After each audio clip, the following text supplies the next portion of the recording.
It's June 1st. Anton Watson is back in a Gonzaga Bulldogs uniform. Malachi Smith is not back in a Gonzaga uniform. And the Zags are already in the top 5 for a guard who could be a perfect replacement for Malachi Smith. Let's talk it all out right here on the Locked On Zags podcast. You are Locked On Zags, your daily podcast on the Gonzaga Bulldogs. Part of the Locked On Podcast Network. Your team every day.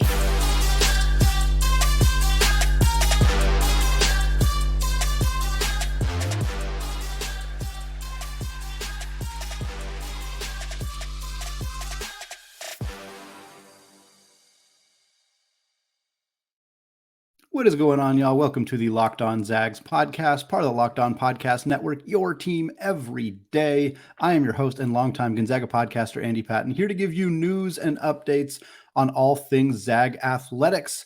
Today's episode of Locked On Zags is brought to you by FanDuel Sportsbook, the official sportsbook of the Locked On Podcast Network. Make every moment more. Visit FanDuel.com/LockedOn today to get started.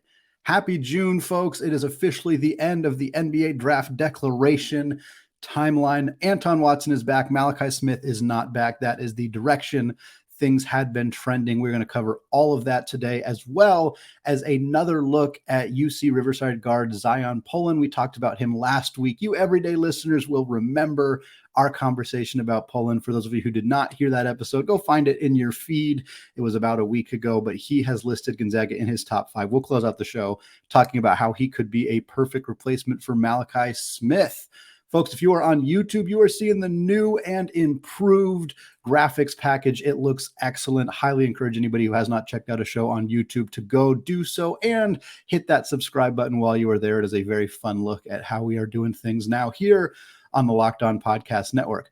But let's get right into this. I want to start talking about Anton Watson because that was the biggest news of the day. As his good buddy Drew Timme did, Anton, he decided to make us wait just a little bit longer. He wasn't the last player to officially make an announcement, although he was one of the last players to officially announce that he was coming back to school. The Gonzaga sports media department, I'm not sure who it was, put together a very, very nice video for him, a highlight package that was released on their social media accounts. Check it out if you haven't already, and shout out to the department at Gonzaga to make that stuff, because they're some of the absolute best in the entire country. But it always kind of felt like Anton Watson was going to return. And there were some fairly obvious reasons for that.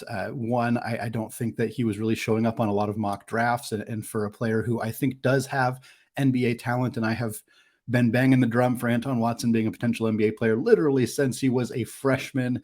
Those of you who are not just everyday listeners, but long time Andy Patton podcast listeners might remember that the 8th episode I ever recorded about Gonzaga basketball was the old Zags Score podcast before I took over here at Locked On, and I talked about Anton Watson. This was 5 games into his freshman year at Gonzaga. I talked about how he has that NBA potential in him, and for most of his college career, it hasn't really looked like that. But last year, we saw glimpses. We started to see more of his offensive game develop. He was given more reign to score in transition, to get the ball on the block and actually do something with it. His first couple of years, he took a backseat to Drew Timme. He took a backseat to Chet Holmgren, and he just never really materialized into much of an offensive threat. He's always been a great defensive player. From the day he set foot on Gonzaga's campus, he's been an impactful player on the defensive end of the floor. He has extraordinarily active hands. He's likely going to finish second all-time in Gonzaga history in steals behind John Stockton, a record that may not ever be broken, in part because of just the new era of college basketball in some ways. But for Watson, we needed to see that offensive game, and we saw glimpses of it last year, but a return to Gonzaga allows us to see even more of that. And so I think that the decision to come back makes sense. I also think that waiting till the last possible minute and getting as much feedback as possible makes sense as well. Anton Watson had workouts with the Lakers. He had workouts with the Pacers. He likely had workouts with a bunch of other teams that were not reported or have not been reported yet. But why not go get as much feedback as possible? I don't understand the argument that players should not be doing this. I really don't. And perhaps that can be a conversation for another time. I know there have been other members of the Gonzaga media group who have expressed different opinions here on this topic, but you're looking at trying to get employed. Like, these are college students trying to get employed professionally. I know that it's different in the NBA than it is for other jobs, but like, if you give a player an opportunity to go network and go learn about what the next career for them looks like, and then say, well, you're not good enough, so you shouldn't even try to do that. I just don't understand that argument. I don't understand that argument. For Anton Watson in particular, he is good enough to be an NBA player. Are there things he needs to work on? Yes. Are there things that right now wouldn't translate over well to the NBA? Yes. But are they things that he can improve? I think so. I think scouts are going to want to see that he can take a bigger role offensively and handle it. I think scouts are going to want to see the three-point shooting, which has gone from 11% as a freshman to 33% last year. I think they'd love to see that bump up a little bit more. What if Anton Watson's a 37% three-point shooter next year? Even if it's on a relatively small number of shots, that's going to help his NBA draft stock significantly. Watson averaged 11 points, 6 boards, 2.5 assists, and just under 2 steals per game last year for Gonzaga. He shot 66% on twos, which is just obscenely efficient, 33% on threes. We know the free throw shooting was bad, about 55% there. But for Watson, there's no Drew Timme anymore. There's no Julian Strawther anymore. There is room for him to take a bigger role offensively on this team.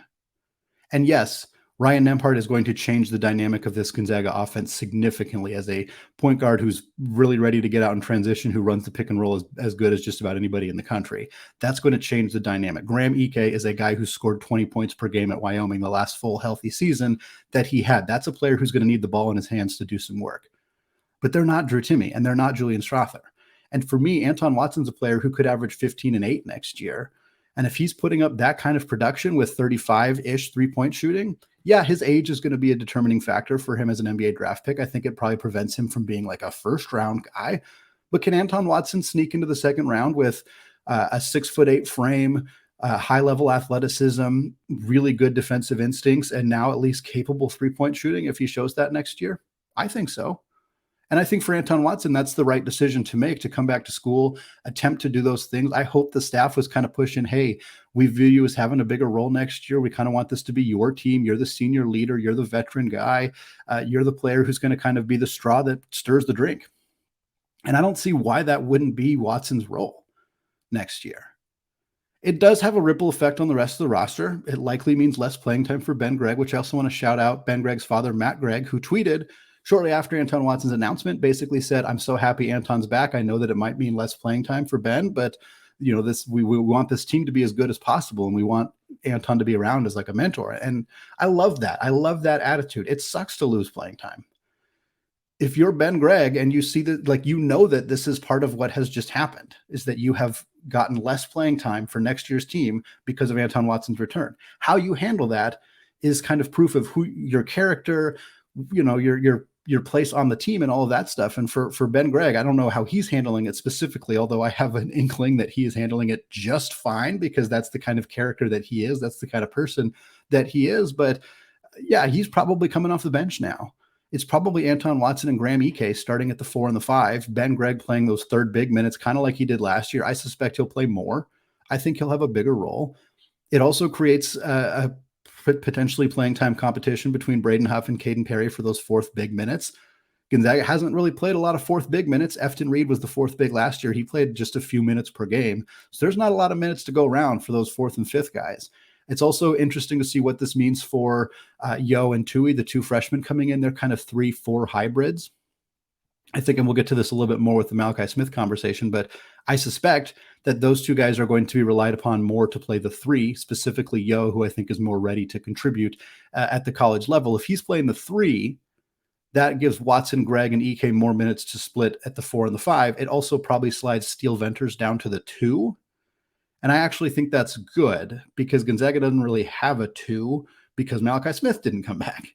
And we're going to talk about that in the second segment here on the show, of what it means that Malachi Smith is no longer here, what it means for Gonzaga's scholarship numbers, what it means for them potentially making another addition to the roster. All of that coming up after a word from today's sponsor, FanDuel. Grand slams, no-hitters, and double plays are back, and there is no better place to get in on the MLB action than FanDuel, America's #1 sportsbook. That's because right now new customers can step up to the plate with a no-sweat first bet of up to $1,000.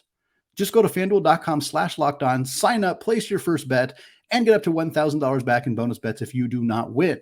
Maybe you Zag fans want to bet on Marco Gonzalez to get a win for the Mariners, or perhaps Eli Morgan to get a save for the Guardians. Either way, don't miss your chance to get a no-sweat first bet of up to $1,000 when you join FanDuel today. Just go to FanDuel.com/lockedon to sign up. FanDuel, an official partner of Major League Baseball.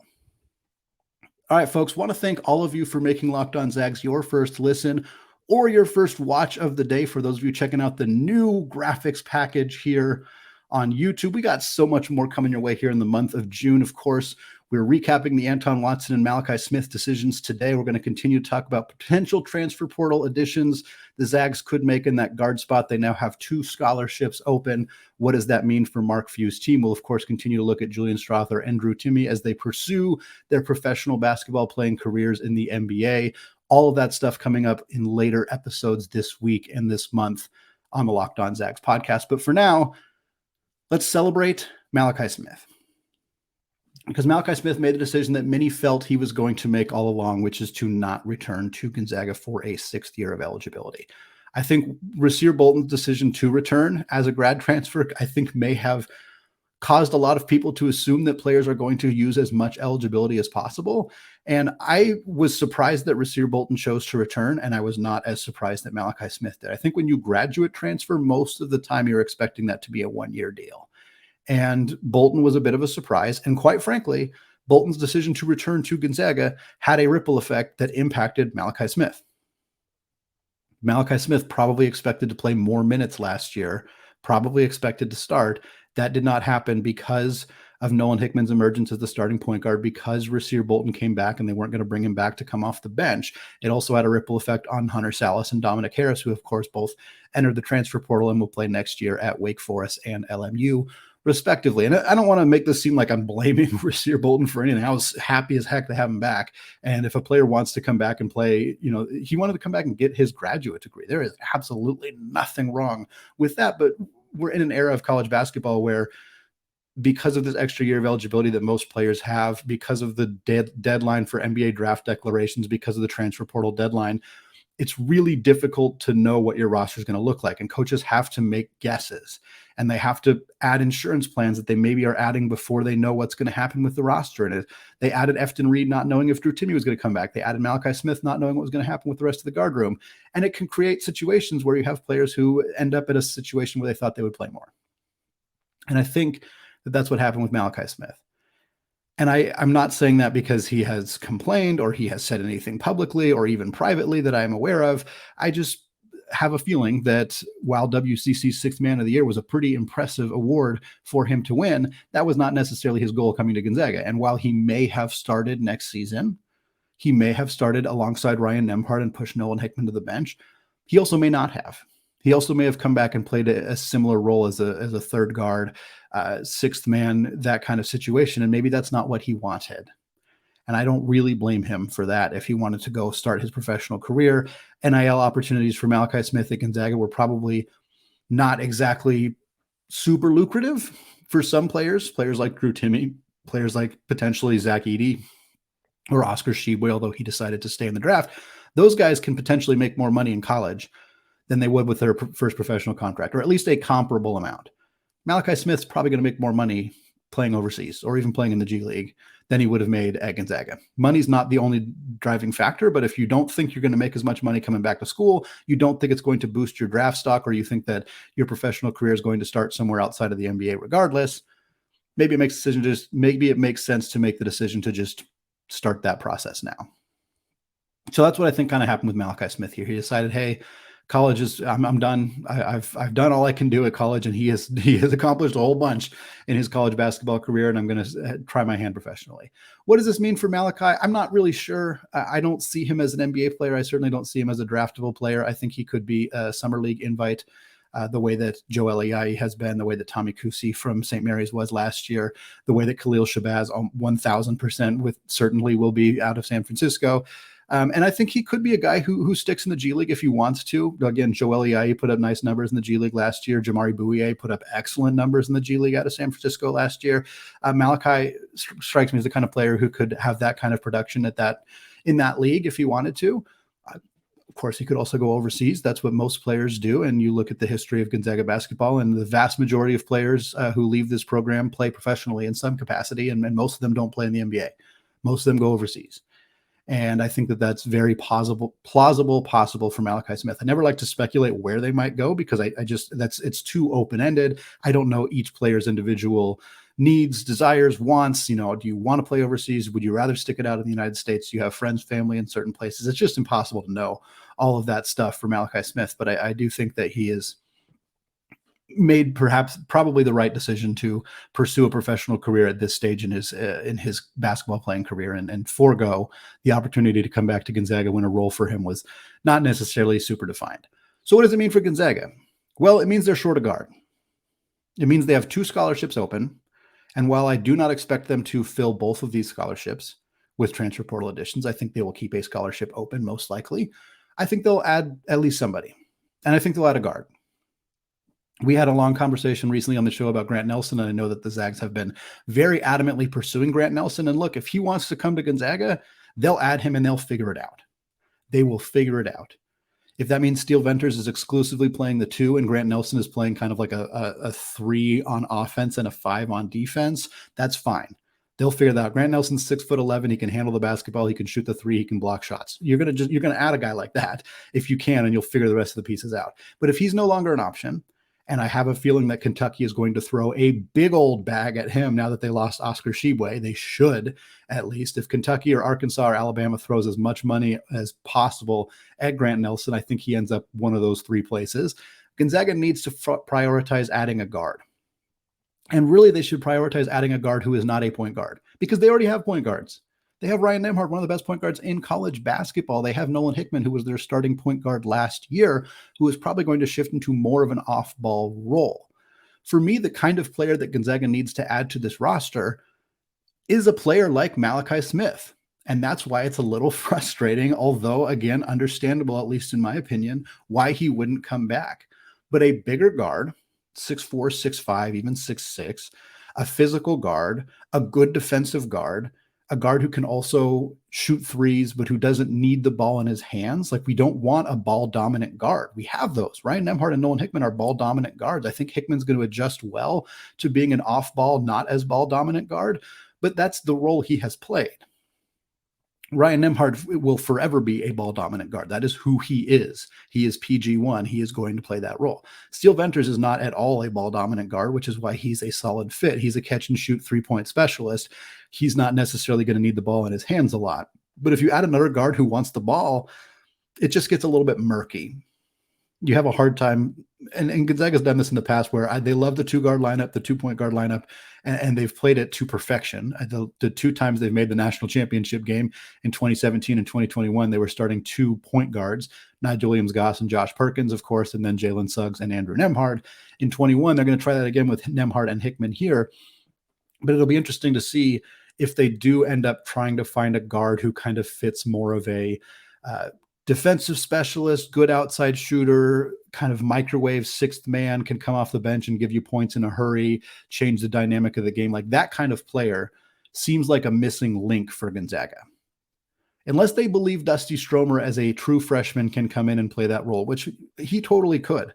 Stromer's 6'6". He's pretty spindly. He's not very physical yet, but he's 18, so you would expect him to be. But he's got the size. He's got the height. I think he's got the mentality.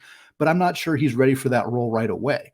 I could be wrong. It's really hard to watch high school tape of a kid and determine how he's going to play at the WCC level. That is what the coaches are supposed to do and figure out. And they maybe have an idea that, hey, Dusty's the guy who's going to play for us right away. And if so, awesome. Awesome.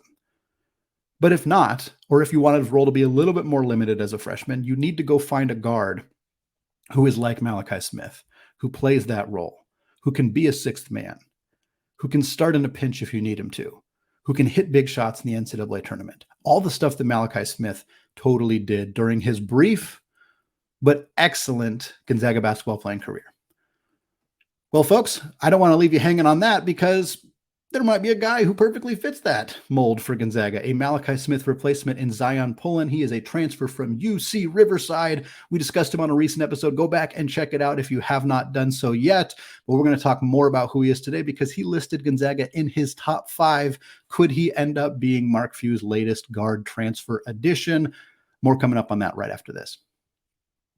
All right, segment 3, still Andy Patton, still Locked On Zags. I want to thank all of you for making Locked On Zags your first listen or your first watch of the day here on the new graphics package for the YouTube channel. Talked about Anton Watson coming back in the first segment, talked about Malachi Smith not coming back in the second segment, but here to close it out, we're going to be positive to end the show. We're going to look at a transfer the Zags could add that would be a very solid replacement for Malachi Smith, and that is Zyon Pullin out of UC-Riverside in the Big West. I'm sure Mark Few got plenty of intel from his buddy Dan Monson, who is the head coach at Long Beach State, former Gonzaga head coach, of course. And Pullen is a guy who he's 6'4", so same height as Malachi Smith. He's from Pleasant Hill, California. He spent the last 4 seasons all at UC-Riverside. So again, Smith came over for his 5th year of college basketball. Pullen would be coming to Gonzaga for his 5th year of college basketball. Pullen has scored 12 or more points per game in each of the last 3 seasons. And last year, his senior year, the 22-23 season, he had his big breakout. 29 games, 29 starts, 34 minutes per game. He averaged 18 points, 4.5 rebounds, 4.2 assists, and just under 1 steal per game. He was 50.3% on 2-pointers, 39.5% on threes, on about 2.5 attempts per game, and he was 77% from the free throw line.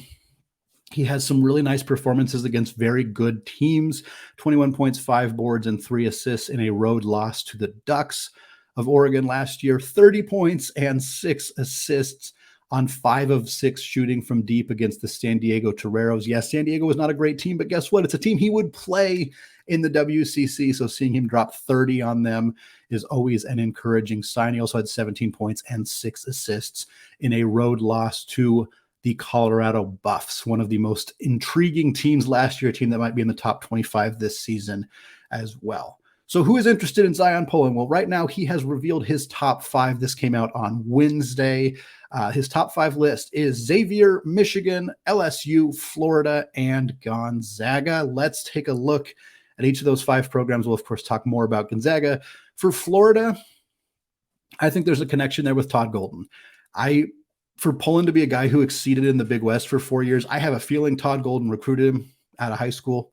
I bet there's a connection there from Todd's time, of course, at the University of San Francisco. And I think that if there is a connection there, that Florida has added a ton of very good players in the transfer portal. They could use some more. Walter Clayton out of Iona is a huge addition for them. I could see a connection there, especially if Golden and Pullen already have a previously established relationship. Michigan is desperate. Caleb Love did not get admitted to the school. After he committed there, he had to re-enter the portal, is now joining Tommy Lloyd and the Wildcats of Arizona. Michigan needs guards badly, and if they're willing to start Pullen or pay him big money to come in and play a big role for this team, that's really going to be appealing for him, and I totally understand if that's where he ends up. LSU has already added a few guards. They added Santa Clara's Carlos Stewart, who was excellent for Santa Clara last year. Not sure what the role would be for Pullen at LSU, but of course a big brand and a well-known program, so perhaps some interest there. And then Xavier, I could see the appeal for Pullen in a Sean Miller offense. Xavier lost Sule Boom. He to graduation. They did add a transfer in Davion McKnight out of Western Kentucky, but they still have some more room in their guard rotation. And Sean Miller is the kind of coach that guards like to play for. So a lot of different directions you could go. For Gonzaga, again, I really view him as being a pseudo Malachi Smith replacement.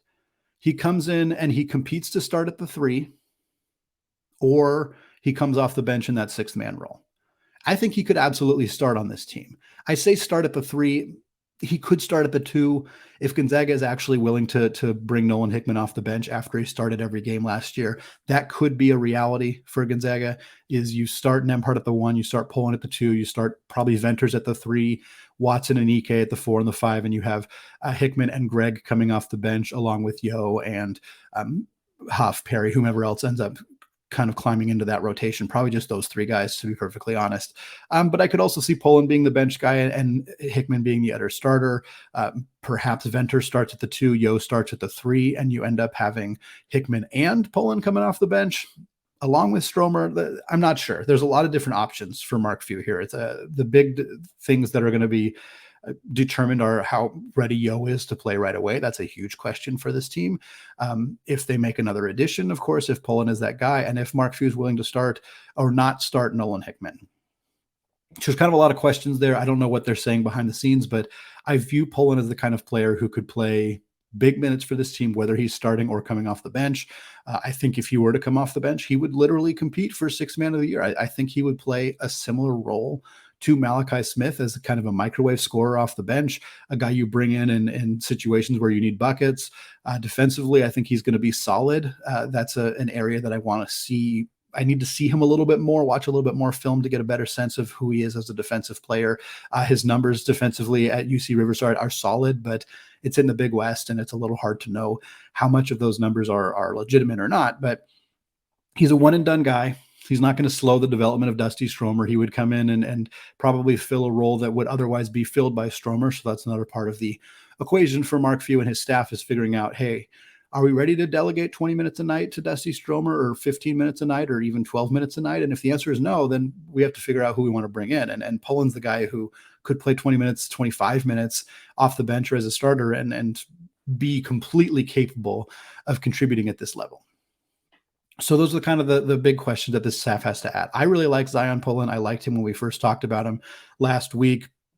I'm really glad Gonzaga has pursued him, or at least has showed at least some interest for him to be for them to be in the top 5.